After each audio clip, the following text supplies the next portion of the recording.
Google Calendar is a free scheduling and time management software developed by Google to help individuals and business better manage their day-to-day events and activities.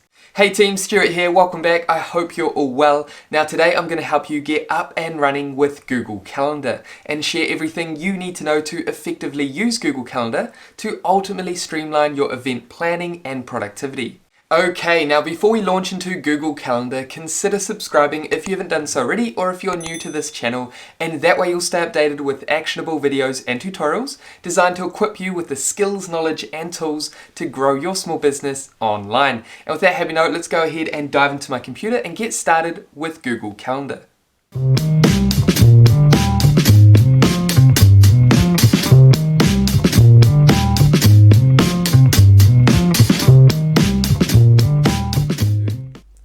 Okay, so to arrive at your Google Calendar, all you need to do is head over to Google Search and simply navigate up to the top right hand corner, click on Google Apps, and then navigate down till you find Google Calendar. Click here and that will take you to Google Calendar. Or the other option is you can simply type in calendar.google.com and that will take you straight to your Google Calendar. If you haven't already signed into Google, then you might be asked to sign into your Google account. And if you don't already have a Google account, go ahead and create one. Now you can also access your Google Calendar from within your Gmail inbox. All you need to do is simply navigate up to your apps on the top right hand side and again come down and locate Calendar. So what we're going to do is head over to our Google Calendar. Okay, so we've arrived at our Google Calendar. Now what we're going to do before we go ahead and create either a event, out of office, task reminder or appointment slot, what we're going to do is first navigate and understand all the different elements within our Google Calendar. So navigate up here and click exit and then navigate over to the left hand side. First you can see we can go ahead and create, which we'll dive into shortly. Below that we have a snapshot of our Google Calendar, and what we can do is jump to another month or we can head back to previous months. Now this doesn't affect what you can see over on the right hand side, our Google Calendar, unless you navigate through to another month and then you go ahead and select a specific day over on the left hand calendar. So what we're going to do is navigate back to the current month and come down and click on the 10th. And that brings us to our present day and our current week. Then below this we have meeting with. We can search for events based on people that we have meetings with. So all you need to do is type in the person that you have a meeting scheduled with or an event of some form, and then you can see those events on the right hand side. Then below meeting with we have my calendars. This shows us the color coded events that we have on our calendar. For example, you can see over here we have one task. If I go ahead and remove that, that's going to remove that task. However, I want to see all my different events that I have on my calendar. Again, if I click remove reminders, that's going to remove the reminder. So basically these are different types of events that you can find on your calendar. And you can simply choose what you want and don't want to see on your calendar. Also, what you can do is unsubscribe from some of these calendars.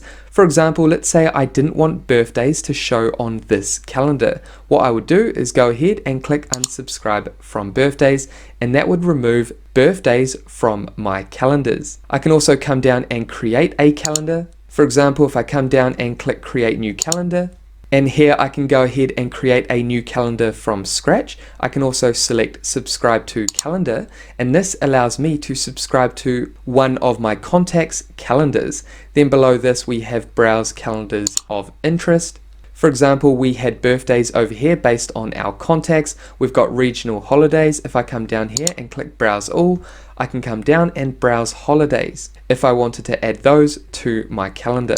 You can see we have public holidays and other holidays selected. We also have global religious holidays, sports, and other. But for now, what I'm going to do is just select birthdays, your contacts, and then simply navigate back to your calendar by simply selecting the arrow next to settings. And again, that new calendar is going to appear under my calendars. Now you can also navigate over to options for birthdays, and that's going to allow us to display this only, hide from list, settings, and then we can color code this particular calendar if we like. If we select settings and that's just going to take you to your calendar settings where you have some basic options. However, what we're going to do is navigate back to our calendar and then simply navigate over to the right hand side. So you can see that today is selected.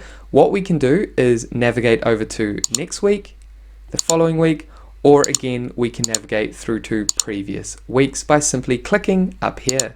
Now if we head over to search and click here, this allows us to search for specific events on our calendar based on keywords related to our events. Then next to search, we can choose the way that we view our calendar. At the moment, we're viewing it as a week, the present week. We can select here and come down to day, week, month, year, schedule, 4 days, and we can show weekends, show declined events.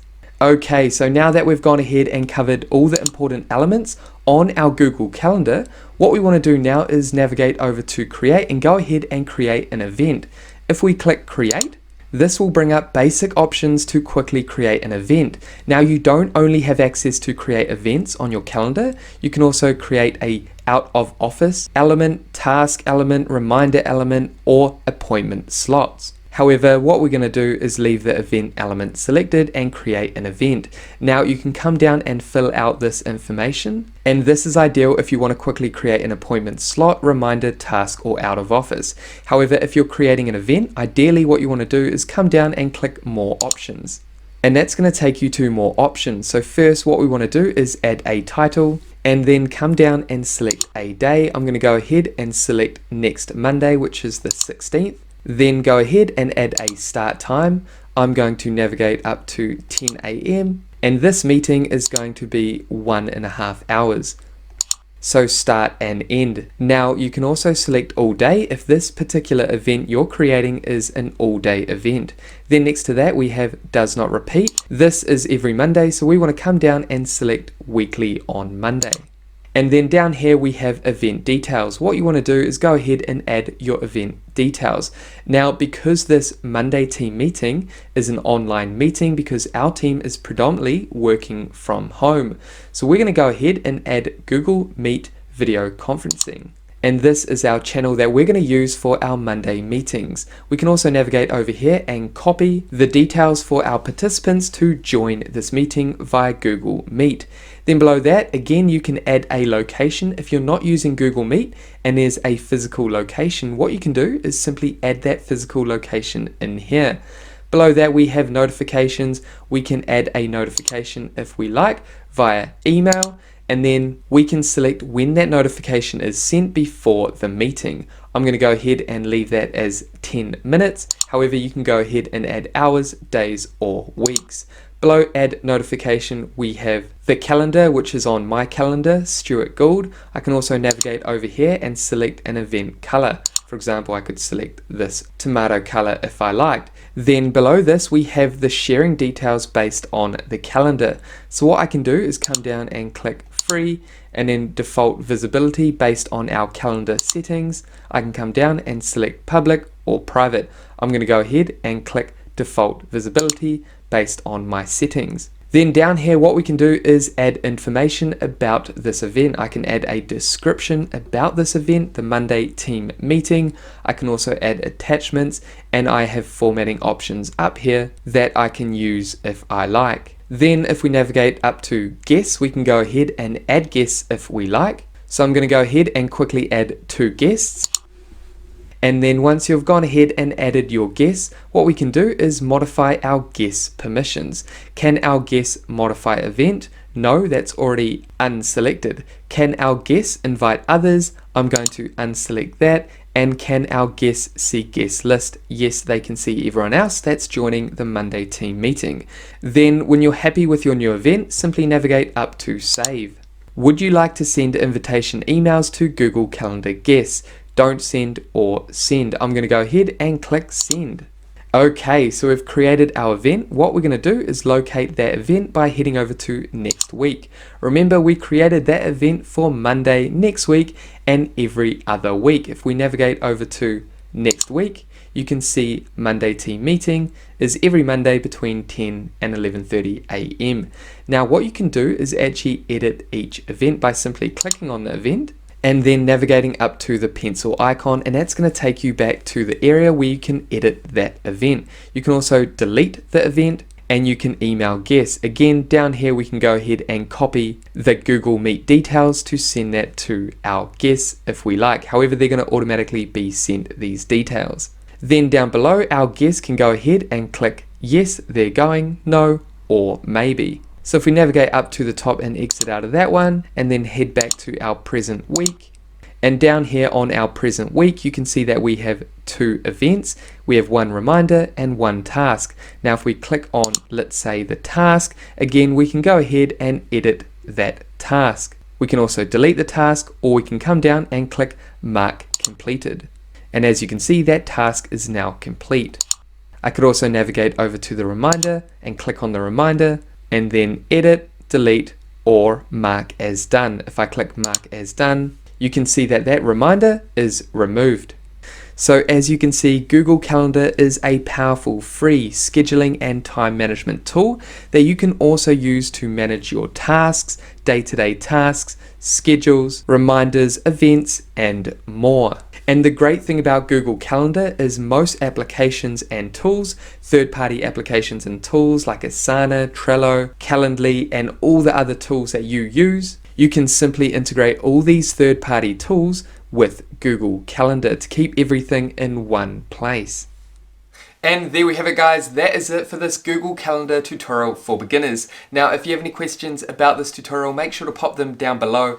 And with that said, thank you so much for watching this tutorial all the way through to the end. If you got value, make sure you leave a like below this video, subscribe to the channel, and that way I'll see you next time. Take care, guys.